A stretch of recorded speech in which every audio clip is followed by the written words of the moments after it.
Man, week 3 college football, you had LSU going in beating Mississippi State. Are you guys surprised? Obviously, I said Mississippi State was the front runner this year. Um, Mississippi State gonna always be Mississippi State, what I think. So any thoughts behind that game this weekend? Like you said, man, Mississippi State beat Mississippi State. I don't think Chip, not Chip Kelly, Brian Kelly could really afford to go in losing that many big games up front. You know what I'm saying? Just getting there. So like I said, man, Mississippi State beat Mississippi State. We expect LSU to beat them on the road at home, wherever. I agree. Man, I think LSU went and took that one, man. I think I watched most of that game. And I think, down the stretch, LSU was more conditioned, they were more physical, and they got some playmakers out at wide receiver. And that quarterback, man, he stepped up and he made plays with his legs. A lot of third downs he converted by running late in that game. So I think Brian Kelly got something to build on, man. Mississippi State, they ain't got nothing but the cowbells, man. So they can keep that with LSU when they took that one. I mean, I'm with T on that. I think they took the game. I don't think it was necessarily, nothing that stood out to me to say, for me to say Mississippi State being Mississippi State in this case. I don't think they got beat down. I feel like they put up a fight, but the quarterback is still in those drives. I think it's just over time wore that defense out. So I don't, take nothing from them. I feel like they showed up at fault, but I think they were just outmatched in that case. And I feel like from an offensive perspective, with that style of offense, they don't necessarily put their team in a position to give defense a rest either, by not running the ball enough. So what was the final score of that game, bro? 31-16 or something like that. Yeah, it was. Mike Leach offense puts up 16 points. Yeah. Amazing. You get what you earn. Well, man, fellas, I agree with I lean more towards T and what Lo said. I feel that LSU took it, and just being honest, man, Mississippi State, I think they're like two years out, man, for them really making some noise.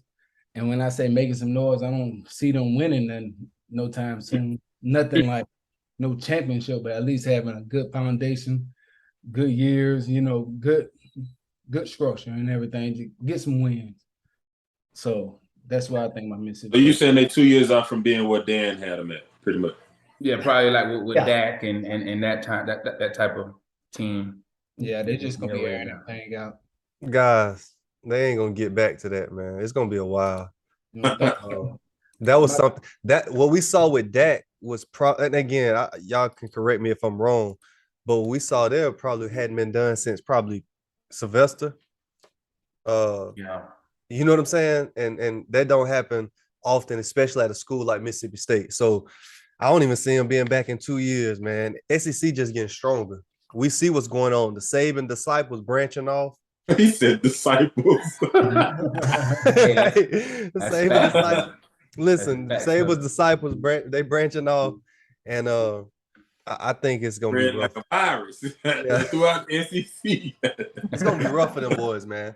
So you don't think, decent quarterback, give them a little time to get some. Yeah, I think that's all they missing. To be honest, they missing that in the DC. They can fit, and coach a team. They need somebody that's gonna come in and coach a fast and aggressive team. They got to get takeaways to get off the field because their offense not gonna put them in a position to get rest from like long drives. So yeah, or just have a defense that the bend don't break model. So, but my thing is though, I just see Mike Leach as being someone like Lincoln Riley. Big time offense, defense. They really don't even worry about too much. They feel like they want to outscore everybody. That's the way I just see it. So, hey man. I'm like I said, I think it started up top. Great it depends on what we talking about Mississippi State being. The great teams though got great leadership starting at the top. I just don't believe from a program standpoint that he'll get those guys back to what Dan had them at, or definitely Sylvester. Oh man, what we think about Miami? Texas A&M went in. Everybody here, for the most part, saw that one coming. Texas A&M bouncing back. I took Miami. Thought it was a great game, but at the end, guys just couldn't make plays, man.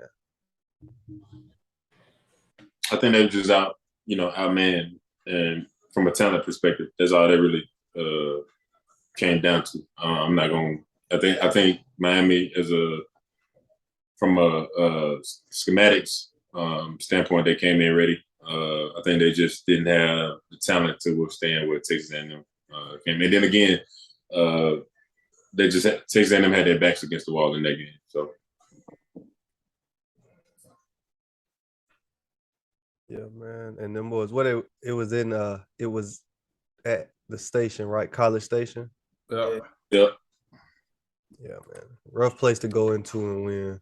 Yeah, but I think Miami, man, I kind of feel like they played into what they played into Texas A&M hand, man, because at the beginning, you see that they were moving the ball with the run game, man. They were making moves. They were averaging about 5 yards a carry, man. And then it just so happens that they changed and want to go to pass heavy. And think about it, Texas A&M, they rank like top 10 in deep pass defense. They're not that good at rushing defense.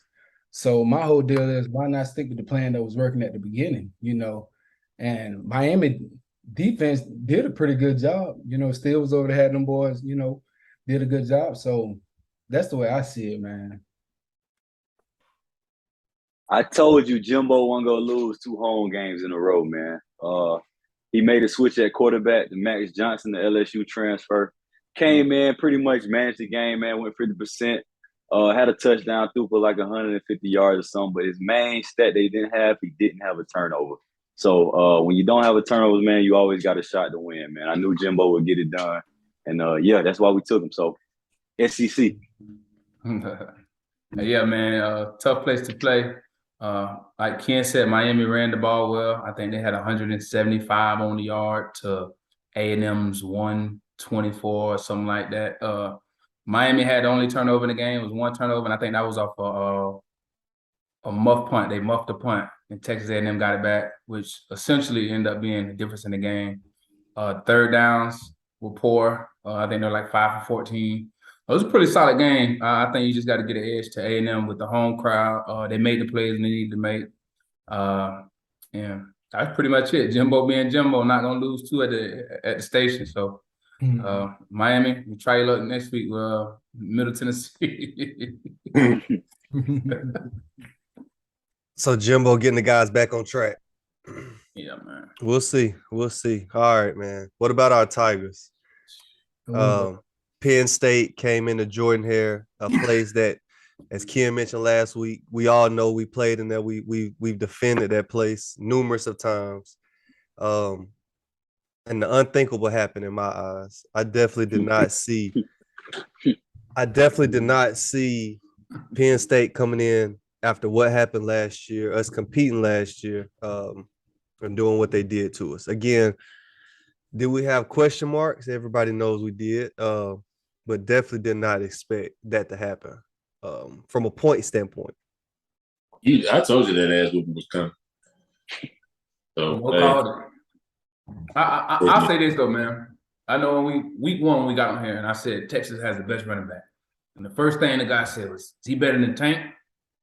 Tank only got the ball 9 times.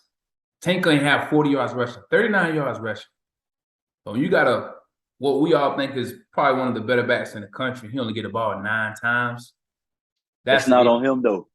No, it's not on him. No. That go back to when I asked the question last week to Kenneth, what make this man so smart? The man can't even make sense of, you got the best player in the SEC supposedly, but you don't even feel him. You out there trying to figure out who your quarterback going to be instead of focusing on what's going to win the game. So that's why I had a problem with that whole thing. The thing to make it easy, what you would think anyway, hand the ball off. Get them more comfortable. Let them settle in the game. Give them some easy throws. That's not what's going on. Then watch this. The defense, everybody's criticized. The defense played good first half. Yeah. the offense put them in a position where we shouldn't even been down by that many points to have time by throwing the interception because we're throwing the ball too much. You know what I'm saying? Right.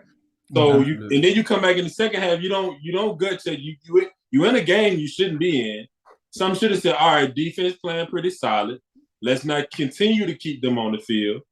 Let's put the game in our running back hands, give the defense a rest. But no, we come back out trying to slang it around again like we got Caleb Williams back there or something. Man, So, I mean, obviously he think he's still in the Mountain West and got Kellen Moore back there. So I don't know, but it ain't gonna work here. And then the last thing I say about this is I read the article today, and he straight threw the guys under the bus.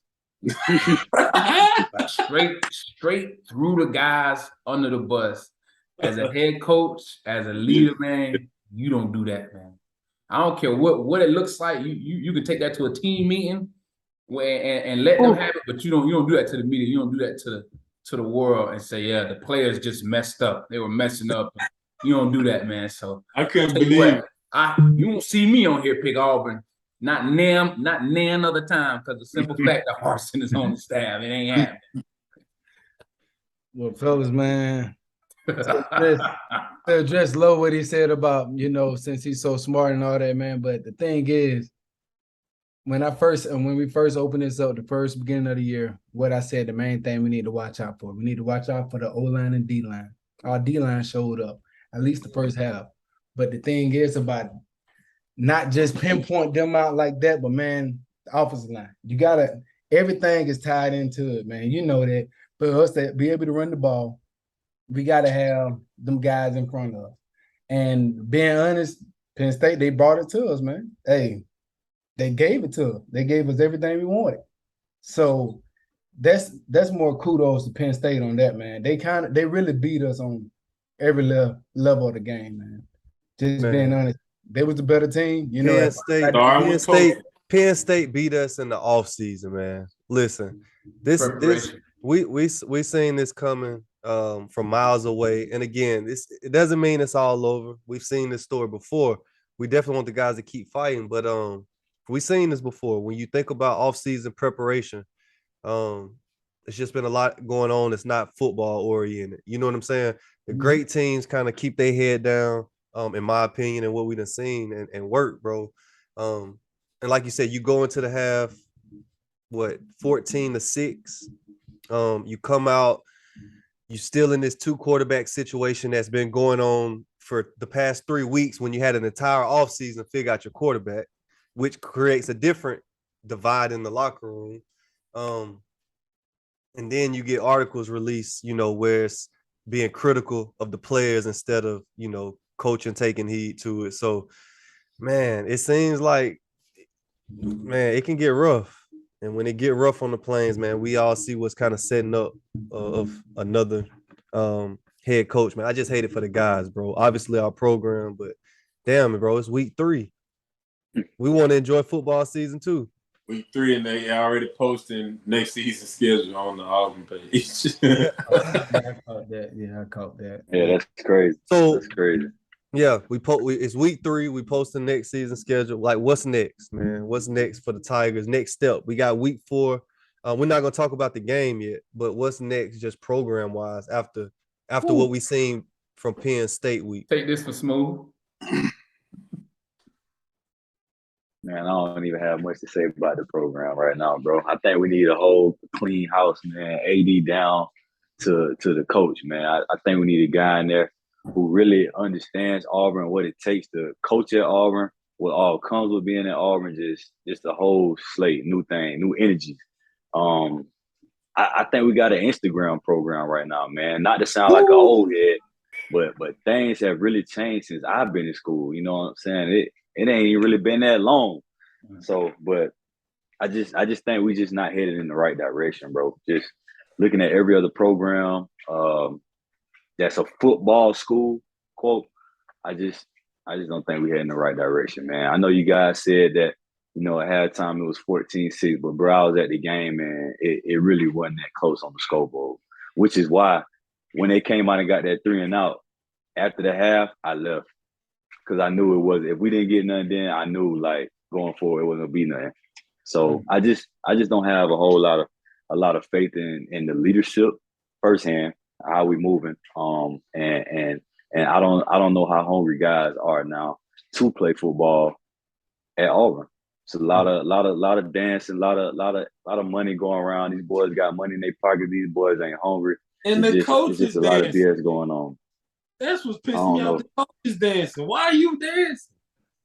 Why the coaches dancing? That what like, and yeah, I don't even want to talk about it. Yeah, man. Man. Oh, man, they got articles. They got articles now saying that that Prime may be headed to Auburn. I seen an article today, you know, saying that he's one of the top candidates. They're talking about Harsin going to Arizona State. Been things floating around social media where Herm Edwards, I believe, right? Coach of Arizona State, got fired coming off the field. I don't know if one of the guys posted that in the chat. What's like man, I just, like I said, man, for it to be week 3, man, it's too much right now. Yeah. Too much floating around. A lot going on, man. A lot of moving parts, a lot of jobs opening up. But I think that goes to say, you said Harsin is a leading candidate for the Arizona State job. I think it goes to say that it's really no coaches out here. You know what I'm saying? This guy has a losing record at an SEC school and is the top head coach for a vacancy at another school. Like, it's just rough out here. But, you know, to speak on the prime, Deion Sanders being a candidate for the Auburn job, man, I think that would be, you know what I'm saying, an excellent move on Auburn. Would they make it? But I think he brings forth everything that we would need, mainly recruiting. We're behind, bro. I think I looked up the recruiting the other day. I think we're ranked like 50th. Yes. 50th in recruiting, yo. We're behind Georgia Tech, and I want to say I saw SMU. Auburn University. Greg Lasley, LSU doing a great job. And SMU, because like when we was top 5, top 10 recruiting class back to back, man. It matters, bro. And he trying to come down here with this, get anything and try to develop, bro. You ain't gonna have enough time, bro. These folks will get you up out of here in a year or two, man. You gotta get the top guys, bro. You gotta get guys that got some ish to them, can make a play when the play that you call doesn't work. And I don't think we have many guys on the roster like that. Go ahead, man, brother. No, man. I just hate, you know how it is, bro. I hate to put it on the guys when we remember we went 3-9 and the same, and the next year we went to the Natty with the same guys, and we knew it all along. You know what was going on from a staff standpoint, how guys was feeling, bro. We know where it started. It's leadership. At the end of the day, man, if the top ain't right, if the leadership's not right, the guys will never be bought in. It's the saying, what they say, run through a brick wall for them. Yeah. Guys not running through a brick wall for Harsin right now, man. And again, it starts in the off season. It starts with, you know, really, you had a quote a few years ago, right, where the guy said he just don't understand us, right? Mm-hmm. We gotta have leaders who understand us. You know what I'm saying? And when we say us, Deion can understand us. But bro, would that be unfair to him, bro, coming to Auburn? Like, obviously, we would love to see him in a Saban matchup. That's the dream matchup. We get an Iron Bowl with Deion and Saban Prime at Auburn. We'd love that. But is that unfair to Auburn, bro? I mean, to Deion, because we know the situation he's coming into. Definitely an uphill battle. I will say that. And I'm going to go and state the obvious, especially being a black man, it's even harder. So. Yep. Man, bring it along, bro. That moves us. What we thinking? Auburn, Missouri coming into Auburn. 6 former coaches are on this Mizzou staff that we know personally. You got Eli, which is the head coach now. You got Ryan Russell, great strength and conditioning coach. You got Coach Charlie Harbison, Cheese. You got Coach Link running the special teams. Man, these guys we're very fond of. We know they're about to come in hungry to Jordan Hare, man. What we thinking?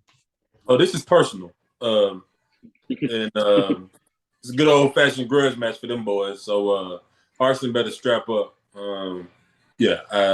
If anybody wants this game, it's the head coach. I've been doing interviews with one of the top, I guess, a writer from up in Mizzou. That's how disconnected I was after the disappointing loss last week. I didn't even know who we played this week until a reporter reached out, like, wanted to ask about Eli and his history at Auburn. I'm like, do you want to know the truth? I'm like, Eli was a do boy in those years when we was there. So, and I know that's in the back of Eli's mind. So I know he want to come back and get his lick back. So them boys gonna come down highly motivated. And I like Robbie. I'm hoping that him knowing that he's the guy this week, he comes out and plays well. But I don't think it's gonna be enough. We're thinking about going to third quarterback right now. Robbie might not even be in the picture. Finley's not playing. They're saying we're at week 3. We may be at our third quarterback, bro, by this Saturday starting. Yeah, I don't know what the score gonna be, but it ain't gonna be pretty. I think Mizzou gonna come in and I know they're gonna put up some points. If we aren't able to keep drives alive, I think they're gonna wear us down. I think we're gonna lose by at least double digits this week. Whoa. Toilet bowl, man. Whoa. Toilet bowl. Battle of the sorriest team in the SEC, man. Battle of the sorriest team, man. I hope Robbie gets a chance to start, man, knowing that he doesn't have to look over his shoulder. See what he can actually do in the offense. Not just running wise, but of course running, but just more of a RPO option. I know Eli's coming down there with a chip, cheese, all those guys. Know they're gonna be excited to be back. But I just can't pick Auburn again after what I've seen, man. I didn't see any positives, man. Ken, you bet not. That's all I'm gonna say. Man, I understand everything y'all saying, and all that, but I said it before, man. Auburn's gonna go how far as Tank Bigsby gonna go. And the thing is, man, we just gotta go out there. We gotta stick to our plan as in establishing the run. I know how the offense is moving right now. I understand that and everything, but we still gotta stick to that script, establish the run and playing hard-nosed defense or bend don't break defense. So we gotta do the things that we gotta do to not beat ourselves.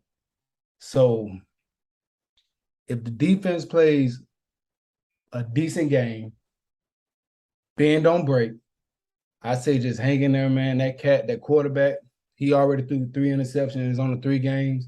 He may throw it to us. Get us a couple turnovers here and there, keep us in the game or whatever. Just keep pounding the ball. I don't know the whole quarterback situation for this upcoming week. I don't know if it's going to be Robbie or the third string or whoever. But whoever in there, wish them best of luck. But other than that, man, I'm gonna ride with Auburn. Yeah, we haven't forced a turnover this year. Man. No, man. But look, I'm telling the old boy, if he giving the ball up to teams that he shouldn't be giving it up to, hell, we probably got a chance. We are too. Teams like who? We giving it up at too. Least 5 or 6 between 2 guys. You say what, Bill? I said we giving it up too, and then you saying stick to the script. I don't think they know that that's the script.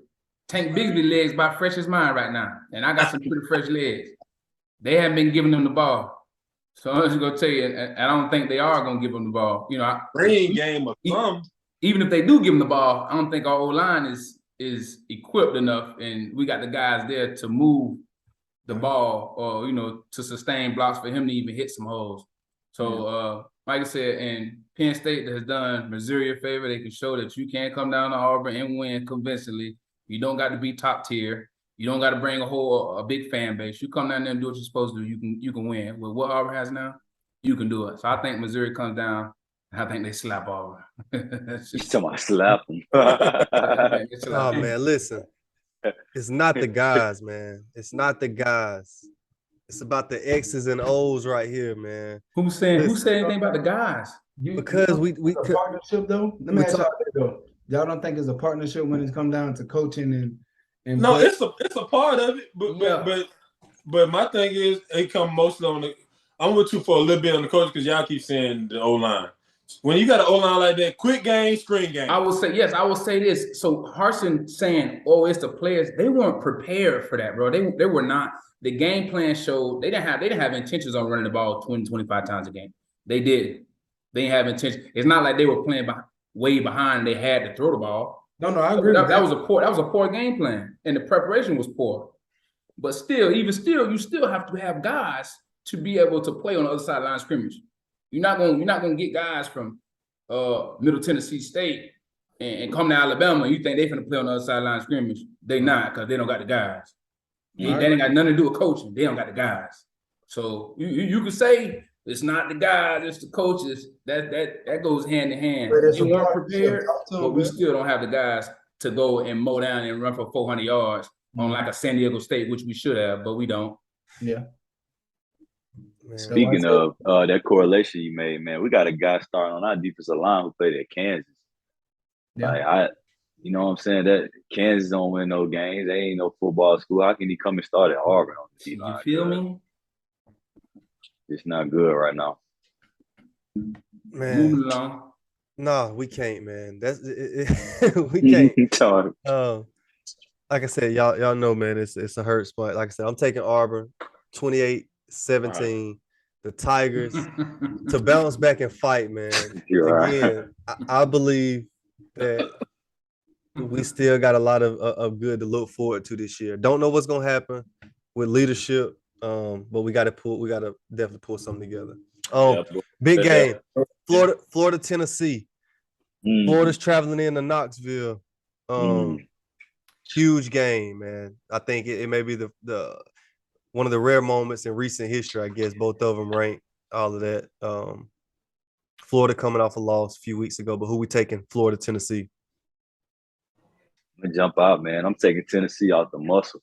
And I'm going to take them because I feel like they got the better coach. I don't think Billy Napier is utilizing Anthony Richardson how he should be.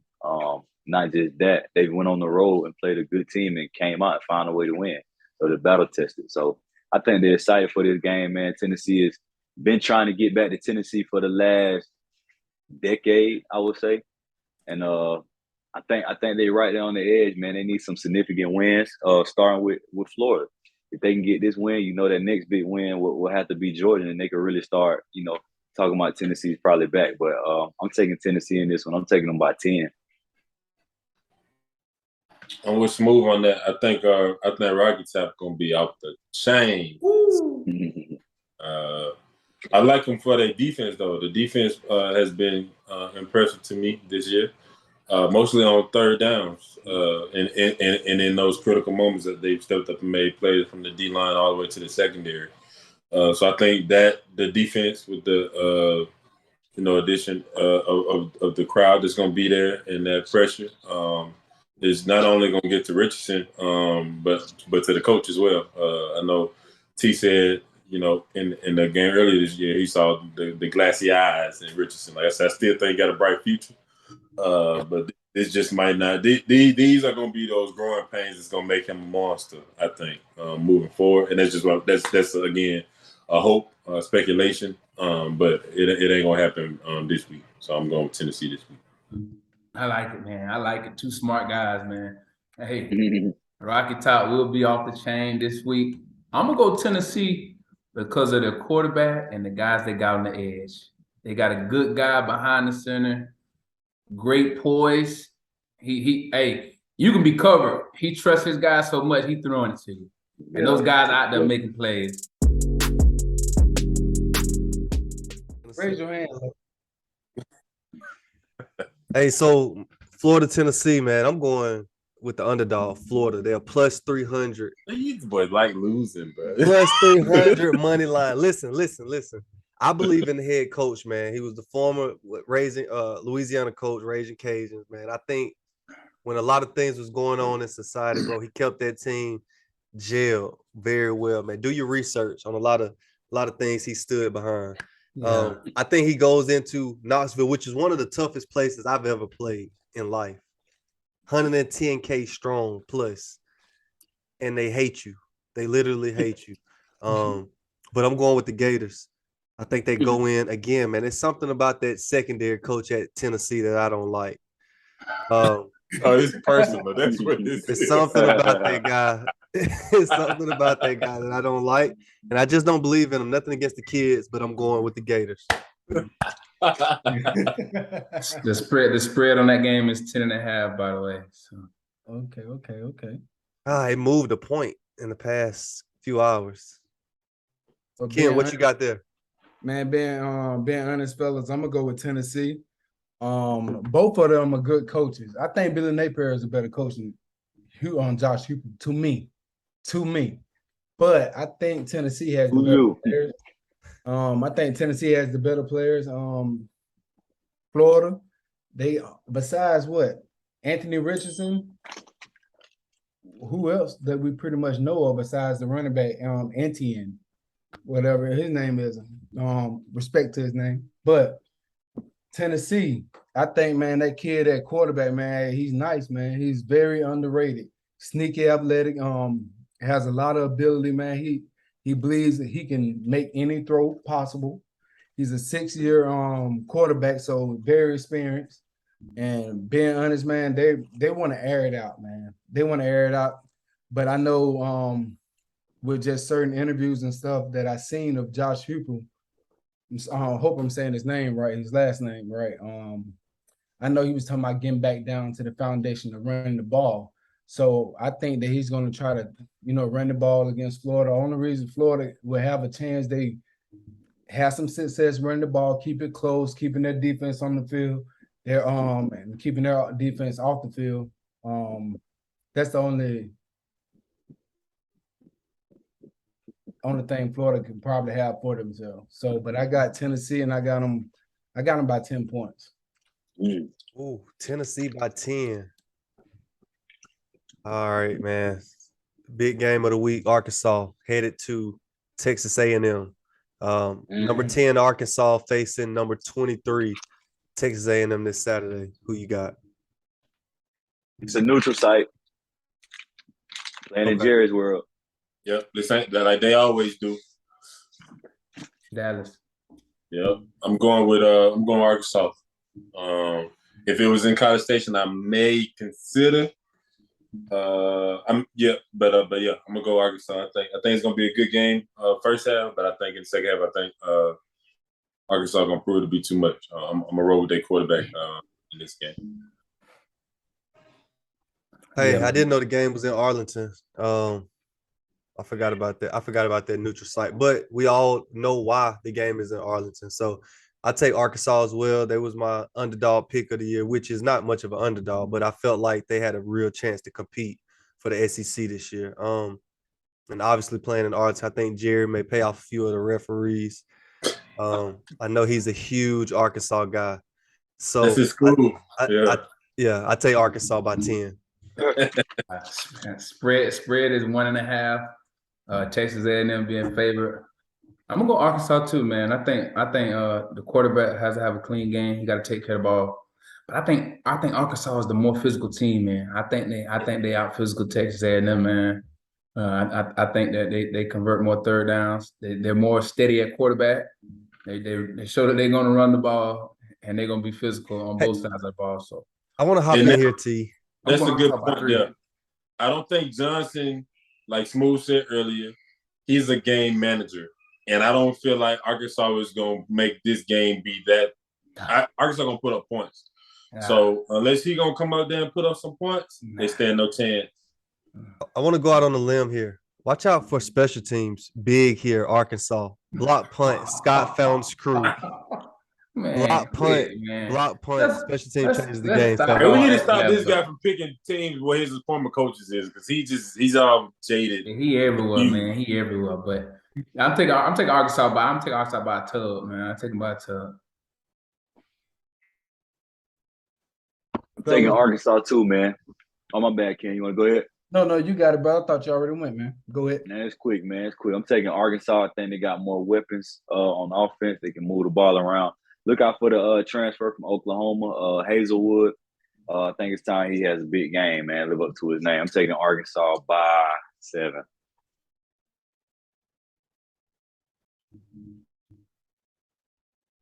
Fellas, I'm going Arkansas. I'm going Arkansas. Everybody keep on talking about the quarterback, and I understand he is good and he is physical. But man, I think the one guy that y'all forgetting to mention is that running back. Have y'all paid attention to the running back?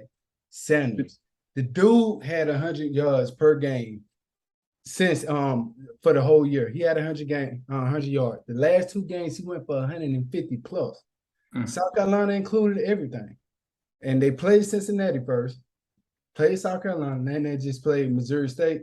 Man, that running back is something to be dealt with right now. I'm telling you, he's running and he's trying to run you over. They're big. They're the most physical team. I think so. And they got receivers probably 6'3" or better, 210, 215. Yep. The guy, man, Arkansas is nice now. And I know it's crazy, man, because I picked Texas A&M at the beginning of the year. And the thing is, man, I'm paying attention to Arkansas. They got something going on, man. They're going to run the ball. And Texas A&M, that's one of their weak points right now. Their rushing defense is not that good. And that's what Arkansas is strong suited. I'm going against strength, against weakness. And right now, man, I just think Arkansas going to run all over them boys. There it is. College football. Let's get it.